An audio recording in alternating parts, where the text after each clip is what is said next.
สบายดีพี่ๆน้องๆเนาะชาวบ้านน้ำตางหอยกองทุกๆภาคส่วนพี่น้องมื้อนี้เลื่อนเฟซขึ้นไปเห็นเฟซหนึ่งพี่น้องเนาะไอ้สมจิตแก้วคุณเมืองเพิ่นได้เก็บโทรศัพท์วีโวเพิ่นว่าวีโวบ่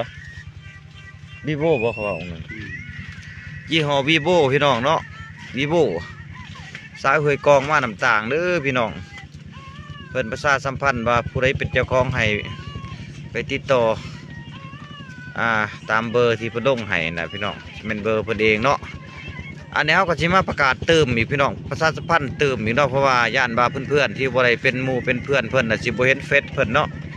เพราะว่าเพื่อนเฟซคอยนี่มันสิหลายพี่น้องเพราะว่าคอยเปิดเฟซเป็นครีเอเตอร์พี่น้องเนาะเพื่อนเพจก็จะหลายบางเทื่อจะเป็นเพื่อนกับข่อยบ่จักเจ้าของโทรศัพท์เพิ่นก็สิเห็นเฟซเห็นหยังข่อยประกาศให้เนาะพี่น้องเนาะ